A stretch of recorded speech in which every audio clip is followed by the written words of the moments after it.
예, 한 해 하나님께서 목장을 통해서 이루신 것을 이렇게 잘 정리하시고 또 감사해 주시고 또 우리에게 이렇게 좀 소망과 도전을 주는 간증을 해주셔서 감사를 드립니다. 같이 로마서 1장 18절 19절 말씀 같이 보겠습니다. 저희가 뭔가 좀 많이 한 것 같죠? 제가 설교 아직 한 마디도 안 했는데 시간이 좀 지난 것 같지만 저희가 좀 새로운 마음으로 저 주님 말씀에 좀 집중했으면 좋겠습니다.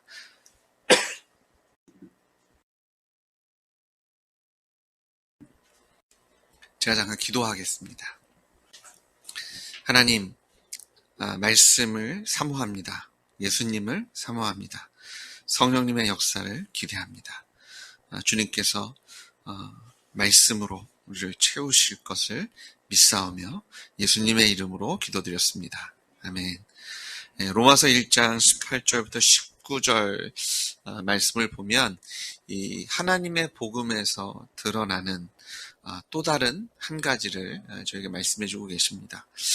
복음에는 하나님의 능력과 하나님의 의가 드러난다라고 말씀하시죠. 그런데 이것과 동시에 복음에는 하나님의 진노 또한 드러나고 선포되어지고 분명하게 주님께서 단호하게 말씀하고 계신 것을 찾아보게 됩니다.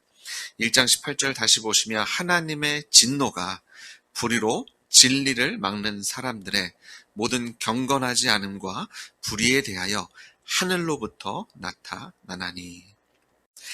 그리고 나서 이제 18절부터 3장 20절까지 상당히 긴 부분을 활용해서 이 하나님의 진노의 배경을 설명해 주고 계신 것을 우리가 보게 됩니다. 그러니까 하나님의 진노가 실제이고 또 우리가 두려워해야 할 우리가 집중해야 할 문제인 것을 오늘 사도 바울이 로마서에서 활용하고 있는 분량과 시간을 보면 저희가 쉽게 엿볼 수 있게 되는데요. 우리가 진노, 하나님의 징계 혹은 천국과 지옥에 대한 이야기를 할 때 잘못된 이해를 하게 되면 천국은 하나님께서 통치하시는 고통이 없고 즐거움과 행복으로 충만한 곳이라고 생각을 하고 지옥은 마귀 사탄이 그곳에서 왕노릇하면서 그곳에서 사람들을 괴롭히고 징계하는 것과 같은 잘못된 그림을 갖게 되는데요. 진노는 마귀 사탄이 하는 게 아닙니다. 이 땅을 심판하시는 분은 하나님이십니다. 그래서 이 징계가 오늘 말씀을 보시면 하나님의 진노고요. 하나님께로부터 이 땅에 오게 됩니다. 그래서 뭐 지옥에 가면 마귀가 막 우리 괴롭히는 게 아니라 마귀도 그 지옥에 같이 떨어져서 하나님의 진노와 징계의 대상으로 그곳에서 이를 갈며 그곳에서 하나님께 주시는 그런 진노를 감당할 수밖에 없는 피조물인 것을 다시 한번 확인하게 됩니다. 오늘 하나님의 진노가 불의로 진리를 막는 사람들의 모든 경건하지 않음과 불의에 대해서 하늘로부터 온다. 그래서 이 진노의 대상은요, 불의로 진리를 막는 사람들입니다. 불의로 진리를 막는다. 진리는 예수님이시죠.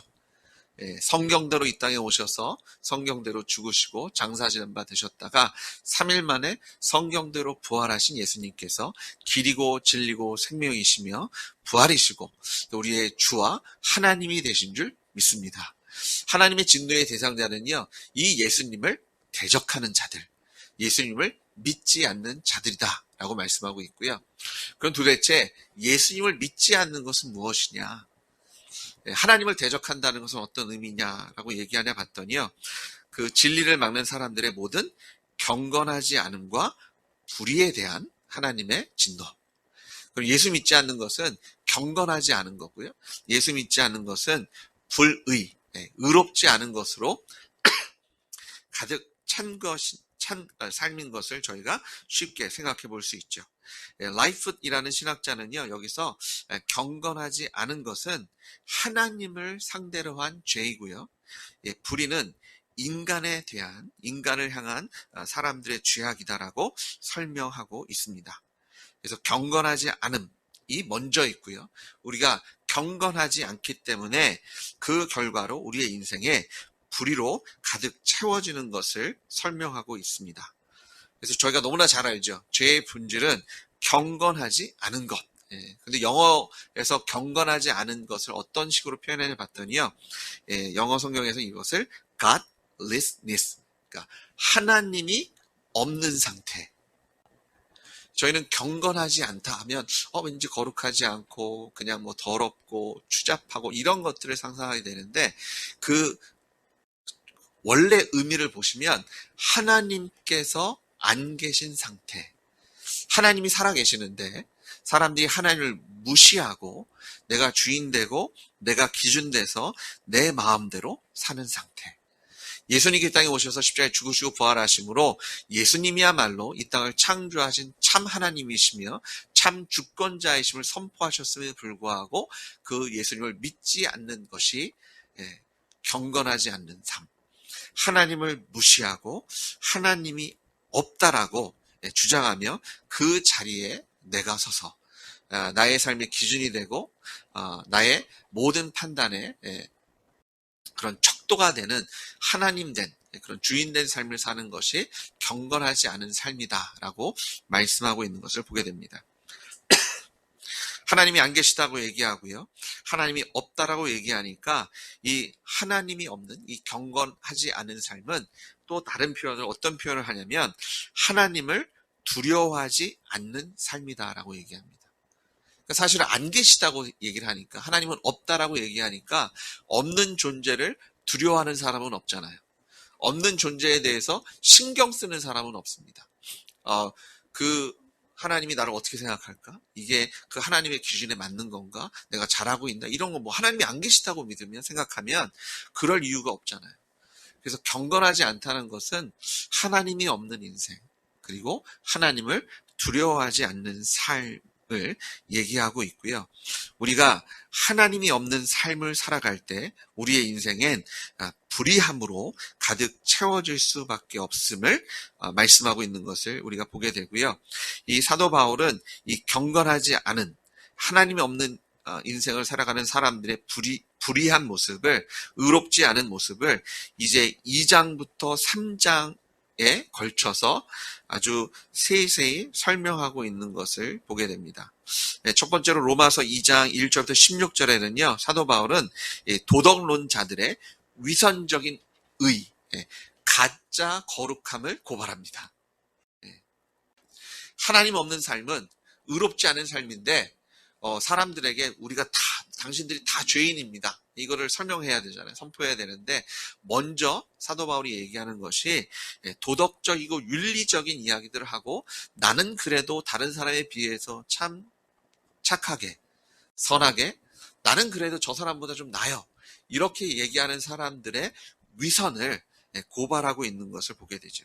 로마서 2장 1절에 보니까 그러므로 남을 판단하는 사람아, 누구를 막론하고 내가 핑계하지 못할 것은 남을 판단하는 것으로 내가 너를 정죄함이니 판단하는 내가 같은 일을 행함이니라. 자, 하나님 앞에서 거짓말하지 말라는 겁니다. 위선 떨지 말라는 거예요. 당신이 착하다고요?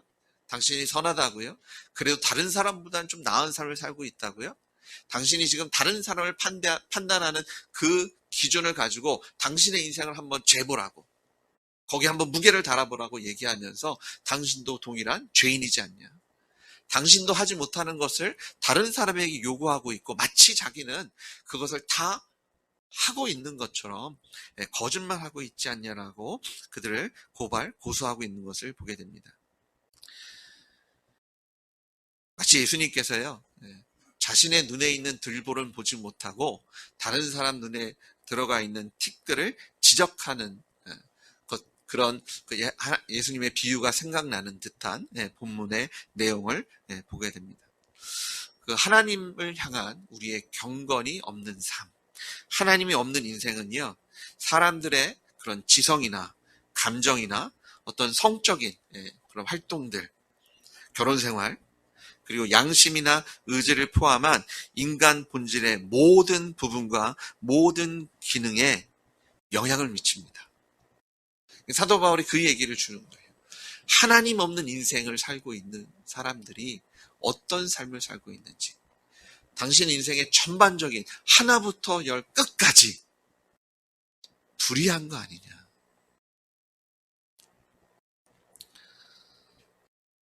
기준이 나니까요. 내 마음대로, 내 눈에 보기 좋은 대로, 내 기분대로, 내가 원하는 대로 살아가고 상황에 따라서 그때그때 다 바뀌니까.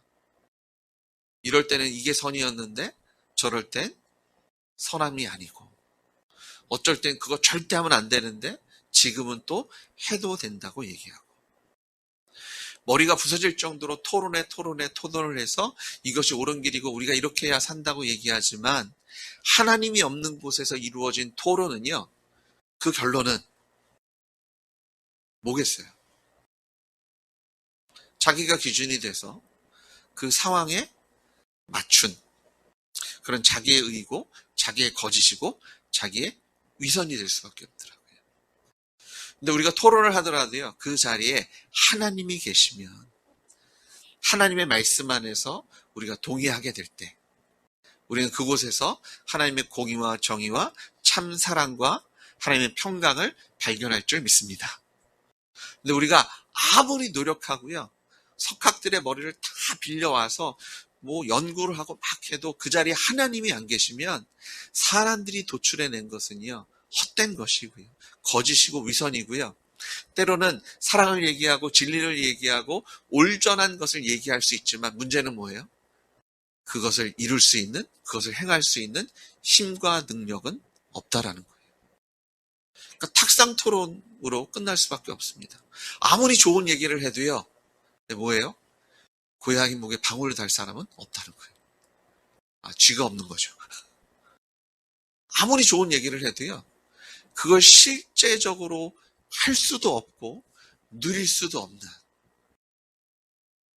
그래서 그냥 말만 하다 끝나는, 이게 하나님 없는 경건하지 않은 인생에 불의가 가득할 수밖에 없는, 아무리 토론을 해도 정의와 공의에 대한 얘기를 할 수 없고, 어느 정도 비슷한 얘기가 나온다 할지라도 그것을 행할 능력이 없는 것이 인생인 것을 사도 바울은, 하나님께서 사도 바울을 통해서 선포하고 계신 것을 보게 됩니다. 패커라는 신학자가 이런 얘기를 했어요. 어떤 사람도 가능한 한도까지 그렇게 악하지는 않으며, 우리의 어떤 행동도 마땅히 선해야 할 만큼 그렇게 선하지도 않다. 무슨 얘기냐면, 뭐 우리가 악하다고 얘기하는 사람이 어떻게 보면 또 그렇게 막 정말 뭐 악한 건 아닐 수도 있다.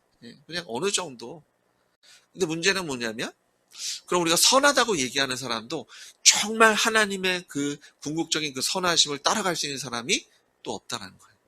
착하다고 봤는데 사실은 그냥 고만고만하다는 거예요. 우리는 반대 얘기만 합니다. 우리 악하다고 얘기하는데 우리 그렇게 악하지 않아요. 근데 문제는 뭐냐면, 우리가 선할 수가 없다는 거예요. 뭐만 남는 거예요? 악함만 남습니다. 뭐 다른 사람에 비교하면 내가 조금 더 낫고, 내가 좀 더 선하고, 내가 좀 더 착해 보일지는 모르지만, 우리 모두가 하나님 앞에서 죄인인 것을 우리는 발견할 수밖에 없고 고백할 수밖에 없어요. 두 번째로 사도 바울은요, 로마서 2장 17절부터 3장 8절에 걸쳐서 아주 긴 부분을 이야기하면서 유대인들을 고발합니다. 말씀을 갖고 있다는 자들, 율법을 가지고 있다는 자들, 율법을 자랑하고요, 자기들은 선택받은 민족이어서 거룩한 하나님의 백성이라고 얘기하지만 그들의 위선을 고발하고 있어요. 로마서 2장 23절에 보시면, 율법을 자랑하는 내가 율법을 범함으로 하나님을 욕되게 하느냐? 율법을 가지고 있는 건 좋은 얘기인데요, 그런데 그 율법을 그들이 순종하지 않고 있다라는 거예요.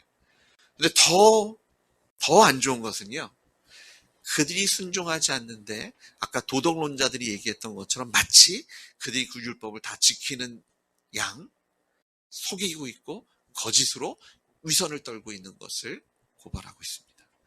로마서 2장 28절에도요. 무릇 표면적 유대인이 유대인이 아니요 표면적 육신의 할례가 할례가 아니니라. 오직 이면적 유대인이 유대인이며 할례는 마음에 할지니 영에 있고 율법 조문에 있지 아니한 것이라. 그 칭찬이 사람에서가 아니요 다만 하나님에게서니라.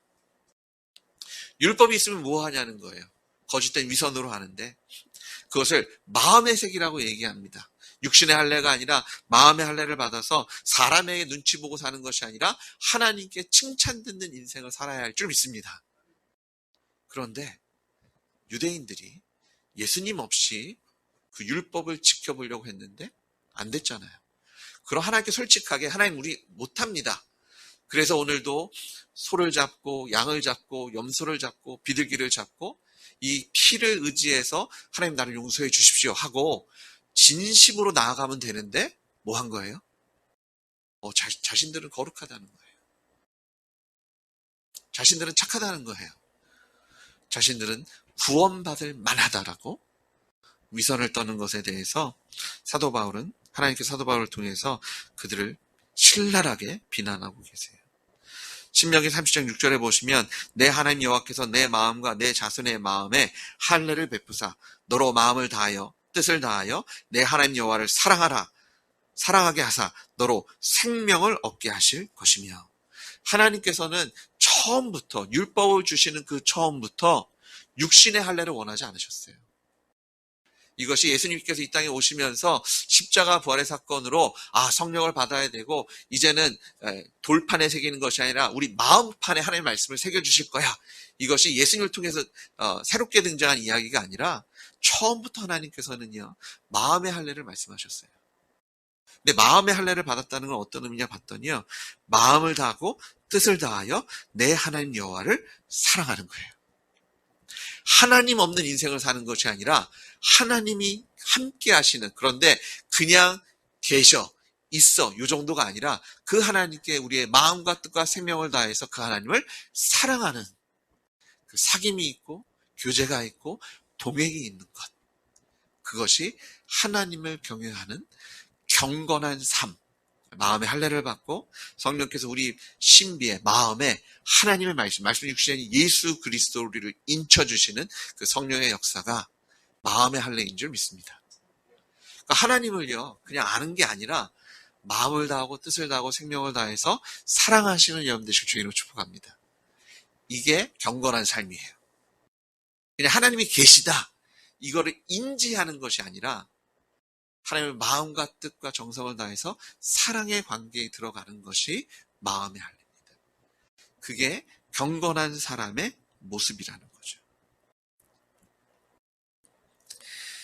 이 사도 바울은요, 이제 크게는 도덕론자들이나 이제 율법을 가지고 위선을 떠는 사람들의 그 죄를 고발하고요.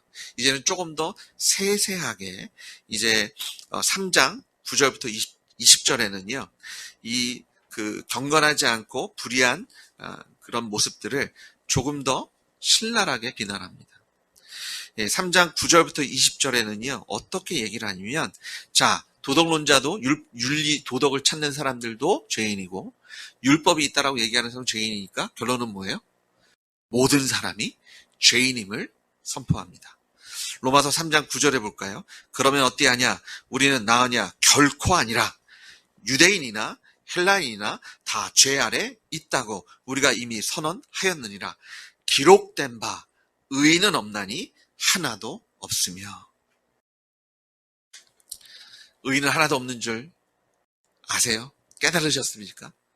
근데 저희가 교회 생활을 하다 보면 착각을 할 때가 있더라고요. 저희는 의로운 사람이에요? 의롭지 않은 사람이에요? 저희 의로운 사람입니다. 저희가 의로운 사람을 고백을 하니까 착각을 해요. 내가 정말 의로운 사람인 줄 착각을 해요. 저희는 의롭다 하심을 받은 사람입니다.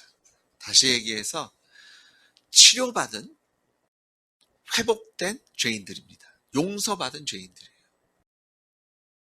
하나님께서 용서해 주셨기 때문에 우리가 의인이 된 겁니다. 근데 더 놀라운 사실은요, 하나님께서 용서하시고 우리 안에 성령 하나님을 주셔서 우리를 참으로 의롭게 우리를 변화시켜 주시는 줄 믿습니다. 참 변화가 이루어져요. 근데 세상은 반대로 생각해요.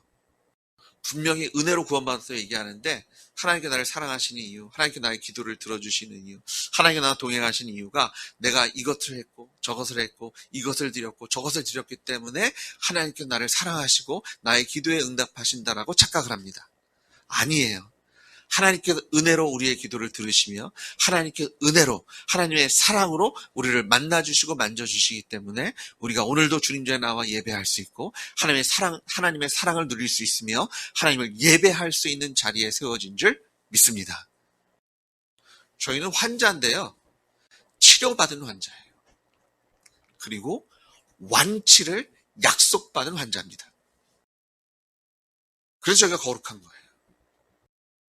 저희는 지금도 예수님의 십자가에 흘리신 보혈의 피와 부활의 그 복음의 능력이 없으면 주님 앞에 나아갈 수 없는 사람들입니다. 오늘도 우리는 예수님의 보혈의 피를 의지하시고 부활하신 예수님의 이름을 외치시며 하나님의 은혜의 보좌로 나오셨을 때 하나님께서 여러분을 기쁨으로 영접해 주신 줄 믿습니다. 이 복음의 능력으로 우리가 오늘도 주님 전에 나온 거죠. 의인은 없어요. 하나도 없습니다. 하나님께서 우리를 사랑하셔서 그 십자가에 달려 죽어주심으로 피 흘려주심으로 그 보혈의 피로 우리를 씻으시고 부활의 권능으로 하나님의 자녀의 권세를 누리게 하신 줄 믿습니다. 영생을 주셨고요. 생명을 주셨고 이제는 하나님과 동행할 수 있는 죽음의 자리가 아니라 생명의 자리로 우리를 옮겨주신 줄 믿습니다. 그러면 사도 바울은요. 모든 사람이 죄인인 이유를 다시 한번 설명합니다. 우리가 경건하지 않기 때문이다. 로마 3장 11절이에요. 깨닫는 자도 없고 하나님을 찾는 자도 없고. 3장 18절에는요. 그들의 눈앞에 하나님을 두려워함이 없느니라. 하나님을 찾지 않는다는 거예요. 하나님이 계신 줄 아는데 그럼 당연히 하나님을 찾고 구하고 바라야 되는데요. 하나님이 없다라고 생각하니까, 하나님을 무시하니까 하나님 찾지 않는 거예요. 하나님 없는 인생이에요. 이게 경건하지 않은 삶입니다. 그러니까 하나님이 없다라고 얘기하니까 하나님을 경외하고 두려워하고 예배하지 않는 거죠. 반대로 얘기하면 우리가 하나님이 계신 줄 알면 예수님이 십자가에 죽으시고 부활한 그 예수님이 하나님이신 줄을 우리가 안다면 우리는 그 하나님을 찾고 구하고 바라며 그 하나님을 예배할 수밖에 없는 줄 믿습니다. 그래서 목회하면서 답답함이 왜 새벽 예배를 안 오시고 왜 말씀 묵상 안 하고 왜 하나님 앞에 예수님의 이름으로 울부짖으며 나오지 않는지. 집에서 하시죠? 집에 안 하시면 나오세요. 혼자 하기 힘듭니다. 그래서 교회 주신 거잖아요. 찾고 바라고 소망하셔야 돼요. 하나님이 없는 삶은 경건하지 않는 삶이에요. 그냥 머릿속으로만 계신 거 아는 게 아니라 하나님을 마음을 다하고 뜻을 다하고 우리 생명을 다해서 사랑하는 게 경건한 삶입니다. 그게 하나님이 내 삶 속에, 우리의 삶 속에 함께 하시는 삶이에요. 그런 삶은요, 하나님을 찾고 하나님을 두려워합니다. 사람 눈치 보는 것이 아니라 사람들의 생각에 신경 쓰는 것이 아니라 하나님께서 어떻게 말씀하시는지, 하나님께서 기뻐하시는지, 하나님께서 싫어하시는지를 우리가 눈치 보는 거예요. 그걸 찾고 바라는 거예요. 하나님을 찾지도 않고 하나님을 두려워하지 않는 것. 이것이 경건하지 않은 삶이에요. 그런 삶은요, 불의로 가득할 수밖에 없어요. 사도 바울은 계속해서 3장 12절에 이 하나님을 경외하지 않으니까 하나님을 찾지 않고 두려워하지 않으니까 우리의 삶 속에 불의로 가득 채워질 수밖에 없다라고 선포합니다. 3장 12절 다 치우쳐 함께 무익하게 되고 선을 행하는 자가 없나니 뭐예요? 하나도 없도다. 불의로 가득 찰 수밖에 없어요. 선을 행하는 사람이 아무도 없어요. 저 이 말씀을 읽을 때마다 참 두렵고 떨려요. 선을 행하는 자가 아무도 없어요. 저희가 가장 가깝게 생각하는 게 어떤 관계예요? 부부 관계, 부모와 자녀의 관계. 문제는 뭐냐면 그 관계 속에서도 하나님이 존재하지 않으시면, 그 자리에 하나님이 동행하지 않으시면 뭐가 없어요? 선함이 없어요. 자기 욕심만 남아요. 자녀들이 부모의 욕심의 도구가 돼요. 부모가 자신들의 욕심과 자신들의 필요를 채워주는 도구가 돼요. 주변에 있는 지인들, 친구, 내가 좋아하고 사랑하는 사람들이 자신들의 정욕과 자신들의 체면이나 명예나 자신들의 필요를 채워주는 도구로 전락해버려요. 왜? 선이 아무것도 없으니까요. 오죽하면 뭐라고 얘기해요? 머리 검은 짐승은 거두지 말래요. 그런 얘기를 들을 때마다 얼마나 마음이 아픈지 몰라요. 요즘 강아지를, 고양이를 자녀 대신, 부모 대신, 사랑 대신 그 위치를 탁, 그냥 모든 사랑을 다 쏟아붓는 거예요. 저도 강아지를 키워보고, 저도 강아지를 사랑하고, 근데 저는 한계가 있잖아요. 그 자리에 저희 아들, 딸이, 강아지가 그 자리를 대신할 수 없잖아요. 대신하면 안 되죠. 저희 아이들이 지금 저희가 잘 키우고 있었던 강아지를 돌보고 있는데, 그 강아지가 저와 저희 아내의 자리를 대신하면 큰일 나잖아요. 그럼 안 되잖아요. 근데 그런 일들이 벌어지고 있더라고요. 그렇지 않아요? 전 세계에 벌어지고 있더라고요.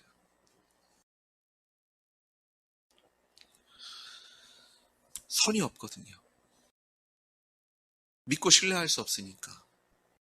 이런 얘기 하시더라고요. 어떤 분은 자식들 그냥 다 떠나면 없는데, 자식이 있건 없건, 자식과 함께 살았건 아니면 이제 떠나 있건, 자신이 일을 하고 집에 돌아왔을 때 자기를 가장 기뻐하며 즐겁게 영접하고 환영해 준 건 아내도 아들도 딸도 아닌 강아지였다.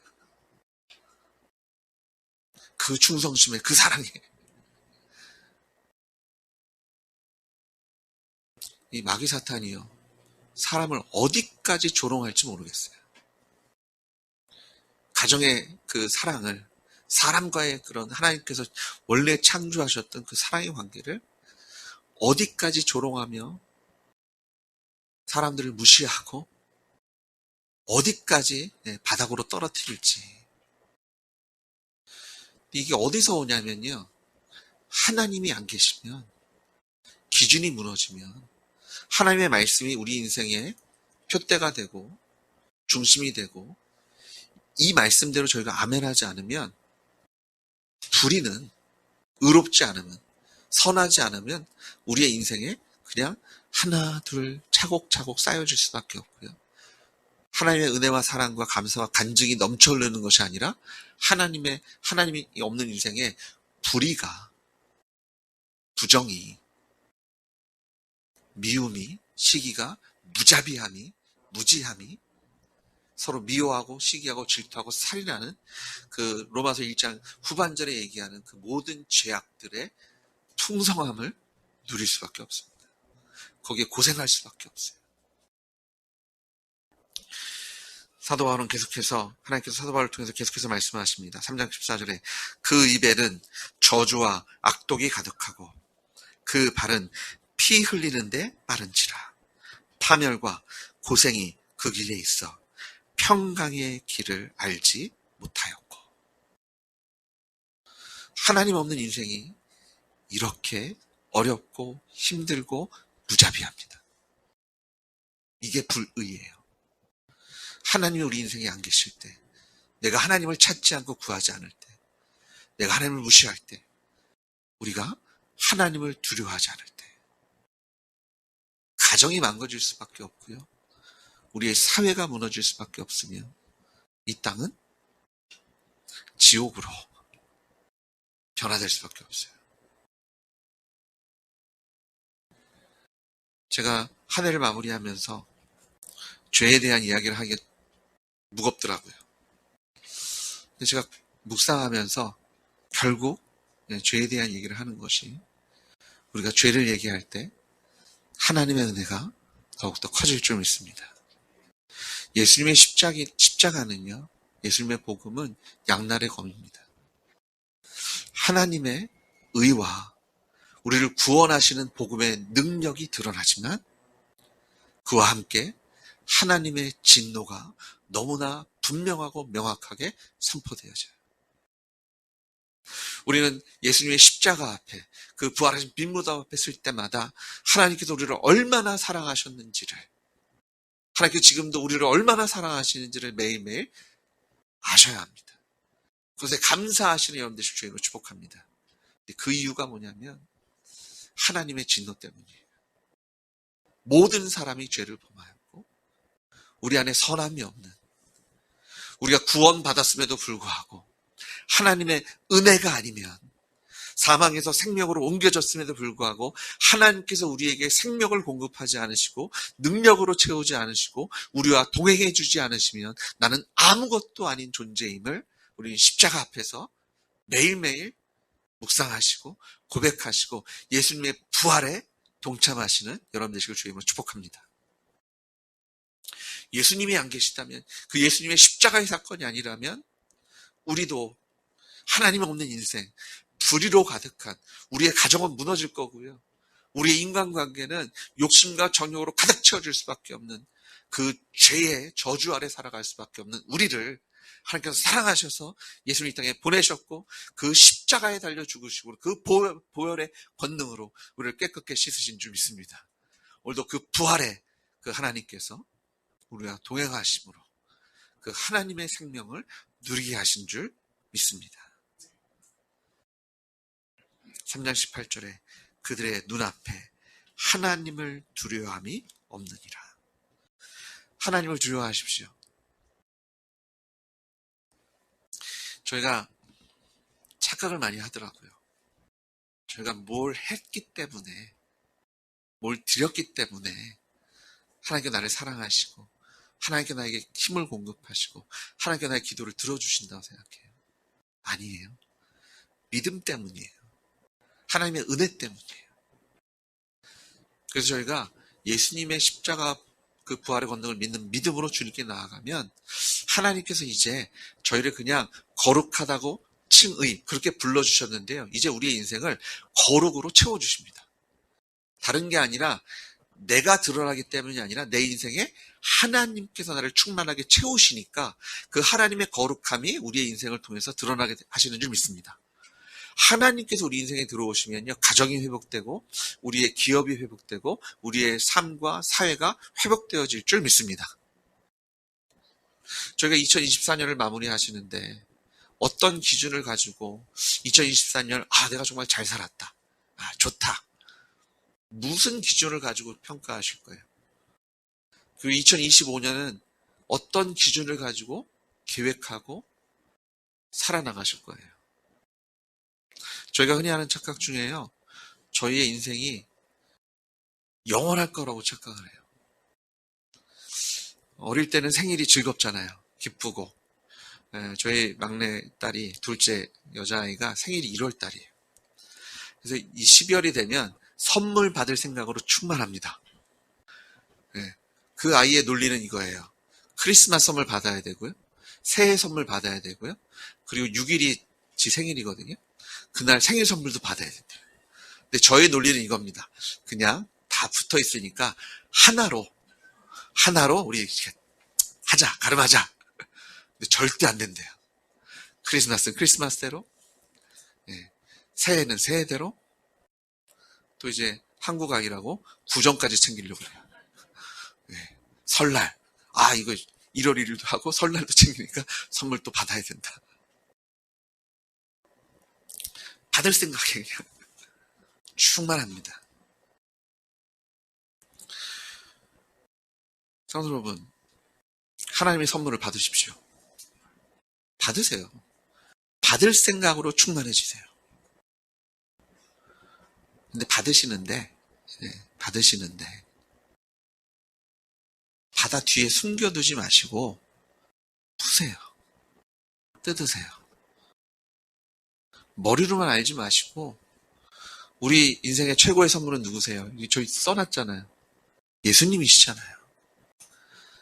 예수님을 그냥 여러분 지식의 한 칸에, 아, 이런 분이래, 좋은 분이래, 그냥 여러분 마음 한구석에 그냥 받아만 두지 마시고요. 이 최고의 선물인 예수님을 풀어헤치십시오. 그리고 그분과 동행하시고, 그분을 이용하시고, 사용하시고, 그분 손에 여러분의 인생을 맡겨보십시오. 그냥 좋은 거 받았다고 그냥 숨겨놓으면 아무런 일이 생기지 않아요. 저희가 순서가 중요합니다. 저희가 생일이 되면 앞으로 살 날이 많으면 좋아요. 내일도 있고 내일 모레도 있고 앞으로 한 10년도 있고. 그런데 이제 반대로 되면 생일을 잘 안 챙기시려고 그러더라고요.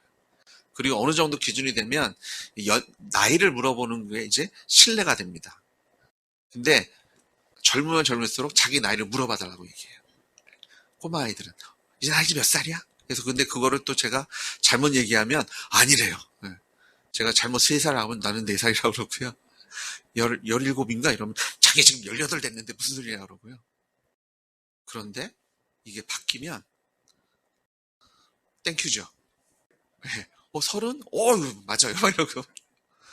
저도 아직 30대로 살려고 합니다. 근데 왜 그러냐면요. 저희가 착각하는 게 우리의 인생이 내년이 있고 내후년이 있고 10년 후가 있다고 생각해요. 그래서 열심히 안 살아요.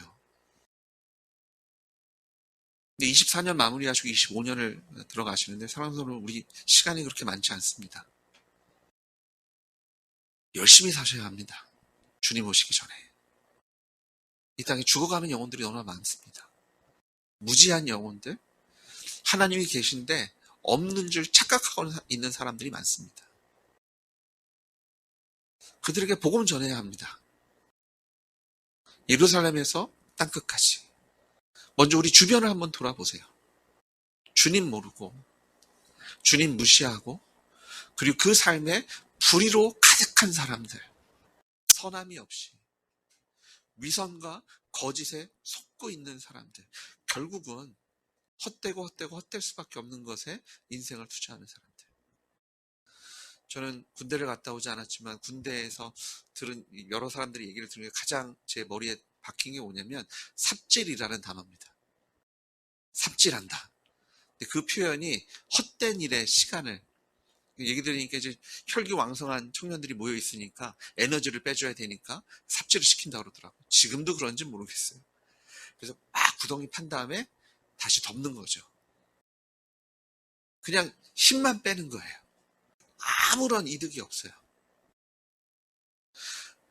근데 우리 인생이요, 이런 헛된 삽질로 가득한 인생을 살아가는 사람들이 많더라고요.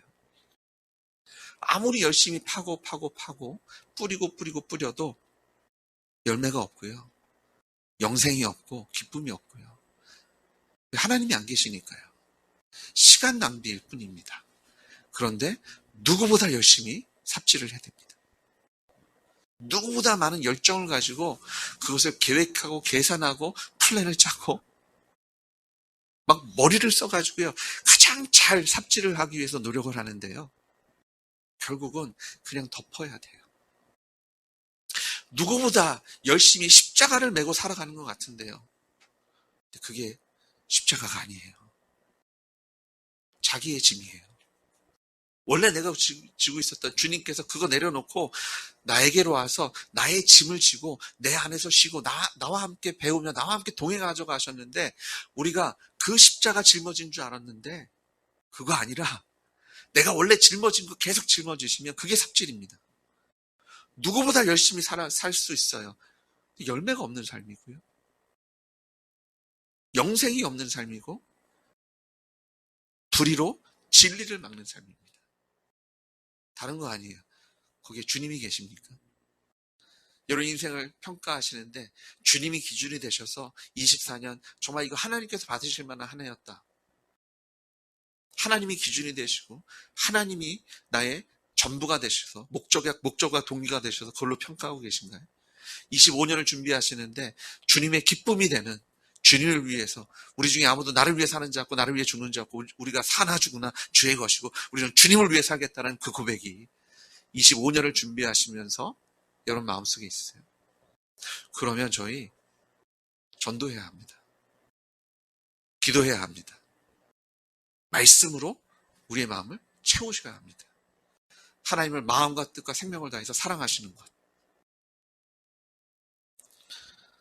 헛된 삽질이 아니라 농부의 삽질은요, 열매가 있는 삽질이잖아요.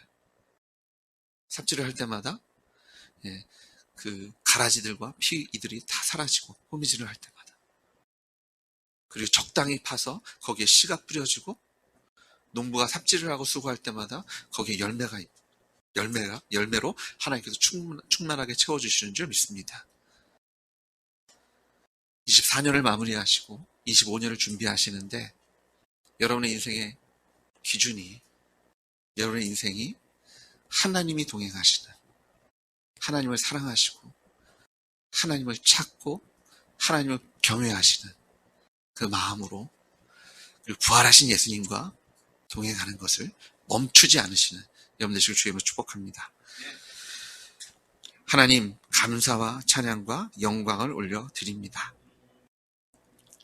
하나님 없는 인생이 아니라 이제 하나님과 영원히 동행하는 삶을 부활하신 예수님을 통해서 사망에서 생명으로 옮겨주셨는데, 헛된 삽질이 아니라 열매가 있는, 우리의 재능과 시간과 물질과 열정을 낭비하는 것이 아니라 주님과 동행함으로 예수님의 주권과 통치 아래서 하나님께서 기뻐하시는 그 복음의 능력인 영혼을 구원하는 교회를 세우는 열매로 채워주실 줄 믿습니다.